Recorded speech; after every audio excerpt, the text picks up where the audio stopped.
السلام عليكم ورحمة الله وبركاته.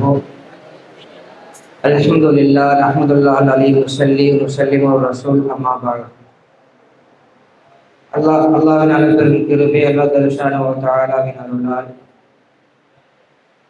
அத்தாய ரமலானின் இஜ்திமாவில் அமர வைத்திருக்கின்றான். வாழும் காலம் எல்லாம் வரக்கூடிய ரமலானை இஜ்திமாவில் வாழ வைத்து நாளை பெருமானார் ஸல்லல்லாஹு அலைஹி வஸல்லம் அவர்கள் சொன்னது சொல்ல கொண்டுவானாக ஆகும். அல்ஹம்துலில்லாஹ்.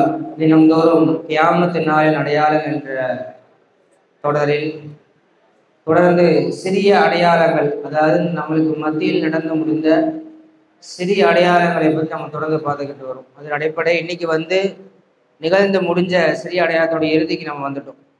இன்ஷா அல்லாஹ் நாளையிலிருந்து நம்ம பெரிய அடையாளங்களுக்கு என்ன பண்ணலான்னு சொன்னால், போய் தஜ்ஜால் எப்படி வருவான், யாஜூஜ் மாஜூஜ்னா யாரு, அதுக்கப்புறம் அந்த புகை மூட்டை புகை மூட்டை எப்போ வரும், அந்த நெருப்பு எப்போ கிளம்பும் அப்படிங்கிறத ஹதீஸின் வாயிலாக என்ன பண்ணுவோம்னு சொன்னால் தொடர்ந்து இன்ஷா அல்லாஹ் ஒரு தொடராக பார்ப்போம். இன்னைக்கு நம்ம கடைசியாக நம்ம பார்த்தது என்னன்னு சொன்னால், கிண்டத்தூர் ரஜுல் நம்ம தானே, ஆண்கள் குறைவாக அடைஞ்சிருவாங்க, பெண்கள் அதிகமாக இருப்பாங்க, ஆண்கள் அடைஞ்சிருவாங்க, குறை அடைஞ்சிருவாங்க. அதுக்கடுத்து நம்ம என்னென்னு பார்த்தோம்னு சொன்னால், அல் கசரத்துல் ரோம் கிண்ணத்துல் ஆரப், அதாவது அரபியர்கள் குறைஞ்சிருவாங்க. அரபியர்கள் குறைஞ்சு ரோம் தேசம் அதிகமாக. அப்போ இப்போள்ள சொல்லணும்னு சொன்னால் பிரான்ஸ் தேசம், பிரான்ஸ் தான் என்ன பண்ணுவாங்கன்னு சொன்னால், இப்போள்ள பிரான்ஸ் என்ன அவங்க ஆதிக்கத்தில் அதிகமாகிடுவாங்க. அவங்க சொல்கிறது தான் என்ன ஆகும்னு சொன்னால் உலக நாடுகளுடைய முடிவாக இருக்கும். அவங்கள்ட்ட எல்லா பலங்கள் போக ஆரம்பிச்சிடும். அவங்க இப்போ தான் பார்க்க தான் செய்கிறோம். நம்ம இந்த யஹூதி நஸ்ரானங்கள், இந்த அமெரிக்கா, பிரான்ஸ், இவங்கள்ட்ட தானே இந்த போர் சம்மந்தப்பட்ட அறிவு இவங்க தான் செய்கிறாங்க. இவங்க தான் போர் தொடுக்கிறாங்க, இவங்க தான் அங்கே ஆயுதங்களை பரிமாறுறாங்க. இப்போ இதெல்லாம் கியாமத் அடையாளம். கில்லத்துல் அரபுகளுடைய ஆதிக்கமும் சரி, அரபிய வசதியாக இருப்பாங்க. அரபியா இப்போ சேர்த்து ஆதரவு சொல்லும்போது சொன்னாங்கல்ல, பொருளுங்க அரபி நாடு தான், 150 கார் வச்சுருக்காங்க, பார்க்கிங்லாம் வச்சுருக்காங்க சொன்னாங்க. இதில் அரபிகள் வசதியாக இருப்பாங்க. ஆனால் பொறுப்புகள்லையும் சரி ஆதிக்கத்தில் ரோம்கள் அதிகமாகிடுவாங்க சொல்லி சொல்கிறாங்க. அடுத்து தரக்குல் ஹுக்குமு பிமா அன்சலல்லாஹ், அல்லாஹ் எதை இறக்குறானோ, அல்லாஹ் இறக்கி வச்ச சட்டங்கள் என்ன பண்ணுவாங்கன்னு சொன்னால் தனக்கு ஏற்ற மாதிரி மாற்றிப்பாங்க. அது எல்லாத்துலேயுமே அதுதான். அல்லாஹ் குரானில் ஒரு விஷயத்தை செய்யாதீங்கன்னு சொன்னால் செஞ்சிருவாங்க. செஞ்சுட்டு என்ன சொல்லுவாங்கன்னு சொல்லி, இது அந்த காலத்தில் இறங்கின குரானு, இந்த காலத்துக்கு சம்மந்தப்பட்ட விஷயங்கள் வந்துச்சு, ரசூல் இப்படி சொல்லியிருப்பாங்கன்னு சொல்லி அது தப்பும் கூட ஏற்றுக்க மாட்டாங்க. அதாவது ஆரம்பத்திலே சொன்னது 2 விதம் தப்பு இருக்குது. ஒன்று தெரிஞ்சு செய்வாங்க, இது தப்பு தான், என் சூழல் இப்படி சொல்லி செய்வாங்க. இன்னொன்று என்னென்னு சொன்னால், இது தப்பு கிடையாது, இந்த காலத்துக்கு இது கரெக்டாக செஞ்சுக்கலாம்னு சொல்லி செய்வாங்க. அந்த மாதிரி ஹதீஸுகளை தாண்டி என்ன பண்ணுவாங்கன்னு சொன்னால் குரானில் தரன விஷயத்துக்கு ஏற்ற மாதிரி மாற்றிப்பாங்க. அடுத்து அண்ணல் கவியும் யகுல் லஈப், பலவீனமானவங்களுடைய சொத்துகளையும் சரி, பலவீனமானவங்களுடைய அந்த பொருளாதாரத்தை சக்தி உள்ளவங்க சாப்பிடுவாங்க. இப்போ அனாதையுடைய சொத்துக்களை சாப்பிட்றது, அனாதைகளுக்கு வரக்கூடிய அமௌண்ட்டுகளையும் சரி, அவங்களுக்கு சொத்து இடங்களை இப்போ அதை பறித்து அவங்களுக்கு லாபத்தை கொடுக்காம என்ன பண்ண சொன்னால் செல்வந்தர்களும் அந்த ஆட்சியில் என்ன பண்ணுறாங்கன்னு சொன்னால் சாப்பிட்றது. இது கியாமத் அடையாளம் பார்க்கப்படுது. அடுத்து லுஹூருல் கவியோ எந்தரு வலா எஃபூன், அதாவது சிலர் எச்சரிக்கை செய்வாங்க, இது தப்புப்பா, இந்த விஷயம் தீனில் இல்லை, அதுக்கப்புறம் இது இந்த மாதிரி செய்யக்கூடாது எச்சரிக்கை செய்வாங்க.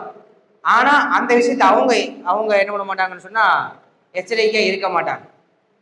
அதாவது எல்லா விஷயம் அவங்களுக்கும் தெரியும், எச்சரிக்கை செய்வாங்க, ஆனால் அவங்க என்ன பண்ண மாட்டாங்கன்னு சொன்னால் அந்த விஷயத்தை எச்சரிக்கையாக இருக்க மாட்டாங்க அப்படின்னு சொல்கிறாங்க. அடுத்து லுஹூருல் கவியோ லுஹூருல் கௌம் யஷ்ஹதுன வலா துஷ்ஹதுன, அதாவது சாட்சி சொல்லுவாங்க, ஆனால் அந்த விஷயத்தை அவங்க பார்த்துருக்கவே மாட்டாங்க. சாட்சி சொல்லக்கூடிய நபராக அவர் இருக்க மாட்டார். நான் பார்த்தேங்குவார், இந்த விஷயம் நடந்துச்சுன்னு சொல்லுவார். ஆனால் அவர் என்ன பண்ண மாட்டாருன்னு சொன்னால் அந்த விஷயத்தை பார்த்துருக்க மாட்டார், சாட்சி உறுதியாக சொல்லுவார். அடுத்து என்னன்னு சொன்னால், இந்த நாஸ் எக்ஸுரு ஃபீஹிம் சமன், அதாவது வயசுக்கும் ஹைட்டுக்கும் தகுந்த வெயிட் இருக்கும் அவங்கள்ட்ட. உடம்பு என்ன பண்ணுவாங்கன்னு சொன்னால் எல்லாருமே உடம்பு அதிகமாக போட்டுருவாங்க. நம்ம போட்டிருக்கலாம் உடம்பு கிடையாது, யாரையும் தப்பான சொல்ல வேண்டாம்.